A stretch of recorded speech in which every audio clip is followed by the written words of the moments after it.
Hello दोस्तों, मेरा नाम शिव है और मैं आपके लिए रोज़ ऐसी भूती और सच्ची घटनाएं लेकर आता हूं जिनसे आप फ्यूचर में होने वाली गलतियों से बच सकते हैं। ये ऐसी घटनाएं होती हैं जो लोगों की ज़िंदगी में घटी हुई सच्ची घटनाओं पर आधारित होती हैं। तो आज की कहानी जो है वो जबलपुर के रहने वाले अनिल रघुवंशी की है। तो चलिए आज की कहानी को स्टार्ट करते हैं। अनिल, जिनकी लाइफ बहुत ही नॉर्मल चल रही थी। उनकी पत्नी, 2 बच्चे और एक बहन थी। बहन का नाम था रीना। रीना जो थी वो बहुत ही ज़्यादा सजने संवरने मेकअप करने की शौकीन थी, जिस वजह से उसे घर पे काफ़ी डांट पड़ती थी। पर रीना वो ऐसी थी कि उससे ज़रा भी फ़र्क नहीं पड़ता था। वो अपना जो धर्रा था वो नहीं छोड़ती थी। बहुत ही हंसती खेलती मस्ती करती अच्छी लड़की थी। सब कुछ नॉर्मली चल रहा था। एक टाइप की बात है कि वो अपने भैया और भाभी के साथ एक बारात अटेंड करने के लिए बस से कहीं जा रही थी। हुआ ये कि वो जो बस थी ना, वो एक ऐसे पहाड़ी इलाके से होकर गुजरने वाली थी जहाँ पर लोग मानते थे कि चुड़ैल और डायन का साया वगैरह होता है, जिससे लड़कियों को खासकर ही प्रॉब्लम होती है। इस वजह से जैसे ही उस इलाके में बस पहुँचती है, तभी बस ड्राइवर जो था वो सभी औरतों लड़कियों को कहता है कि अपने अपने बाल बांध लीजिए और सर पे हो सके तो कुछ घूंघट वगैरह डाल लेना। तो रीना को ये चीज़ समझ में नहीं आती।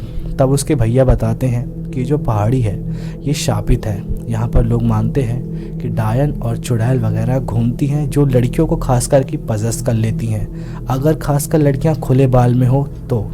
पर रीना जो थी वो अपना मेकअप नहीं ख़राब करना चाहती थी, अपने बाल ख़राब नहीं करना चाहती थी। इस वजह से वो उनकी बात को इग्नोर कर देती है और आखिरकार वही हुआ जिसका डर था। आखिरकार 1-2 दिन ऐसे नॉर्मल ही बीत जाते हैं। वो लोग बारात अटेंड करके सब कुछ अच्छे तरीके से अटेंड करके घर वापस लौट आते हैं। पर उसके बाद से जो रीना थी उसका बिहेवियर धीरे धीरे बदलने लगता है। वो बहुत गुमसुम से रहती थी, किसी से बात करना बंद कर दी। यहाँ तक कि खाना पीना भी अगर घर वाले दे देते थे तो वो खा लेती थी, पर खुद से खाना तक नहीं मांगती थी घर वालों से। धीरे धीरे करके उसकी हालत और भी ज़्यादा ख़राब होती गई। उसने कमरे के बाहर निकलना तक छोड़ दिया और किसी से भी बात नहीं करती थी। और जब आखिरकार परेशान होकर घर वालों ने रीना से बात करने की कोशिश की, तो जो रीना थी वो बहुत ही ज़्यादा अग्रेसिव होने लगी, चिड़चिड़ाने लगी, बहुत ही ज़्यादा गुस्से में घर वालों को मारने पीटने को दौड़ने लगी। घर वालों को लगा कि शायद वो किसी पर्सनल रीज़न की वजह से नाराज़ है, जैसे कि ब्रेकअप वगैरह या फिर दोस्तों से झगड़ा। पर ऐसा कुछ भी नहीं हुआ था। जब रीना के दोस्तों से घर वालों ने बात की तो पता चला कि ऐसा कुछ भी नहीं हुआ है। रीना का किसी को समझ में नहीं आ रहा था कि उसके साथ हो क्या रहा है। काफ़ी दिक्कतों के बाद ये समझ में आया कि उसके साथ जो चीज़ें हो रही हैं वो नॉर्मल नहीं है, क्योंकि रात रात में रीना जो थी वो सोती नहीं थी। उसकी वजह से उसकी आंखों के नीचे बहुत गहरे डार्क सर्कल्स आ गए थे, जिसकी वजह से उसका चेहरा बहुत ही भयानक लगने लगा था। लोगों के सामने तो वो बात नहीं करती थी, पर अकेले में वो अचानक ही रोने लगती, अचानक ही हंसने लगती। किसी को समझ में नहीं आ रहा था कि रीना का ऐसा बिहेवियर आखिर क्यों हो रहा है। पर धीरे धीरे जब घर वालों को समझ में आया कि जब वो लोग बारात अटेंड करने के लिए गए थे, तब बस में रीना ने अपने बाल नहीं बांधे थे।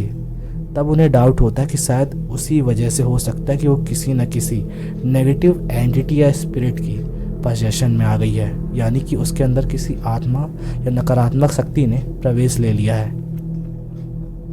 जिसके बाद उनके भैया ये चीज़ तय करते हैं कि आखिर रीना को किसी ऐसी जगह लेके जाना पड़ेगा जहाँ थोड़ा बहुत झाड़ फूक वगैरह और इसके जो ऊपर आत्मा स्पिरिट या फिर नेगेटिव एनर्जी जो कुछ भी है उसका कुछ इलाज किया जा सके।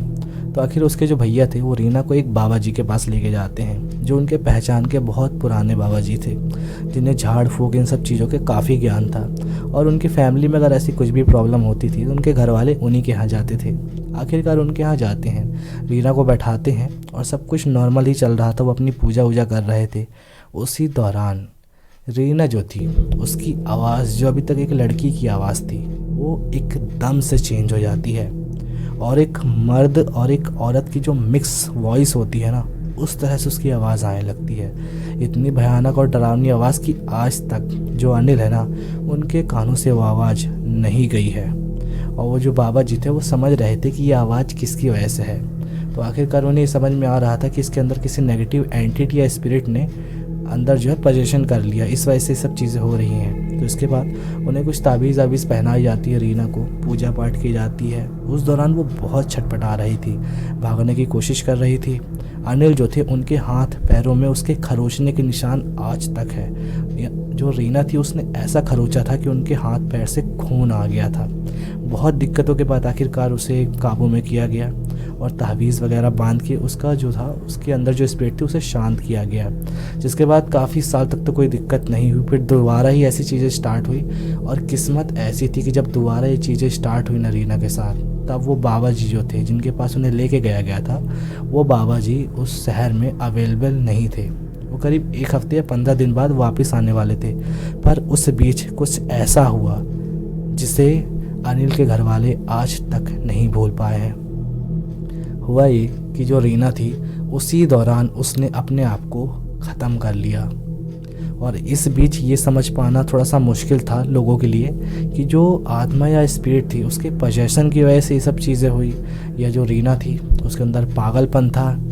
ये राज जो था आज तक किसी को समझ में नहीं आया। तो अगर आपके साथ भी ऐसा कोई किस्सा हुआ है तो आप हमें इंस्टाग्राम पे कनेक्ट करके बता सकते हैं। और ऐसी मोर वीडियोज़ के लिए वीडियो को लाइक करके चैनल को सब्सक्राइब कर लीजिएगा। मिलते हैं अगली वीडियो में।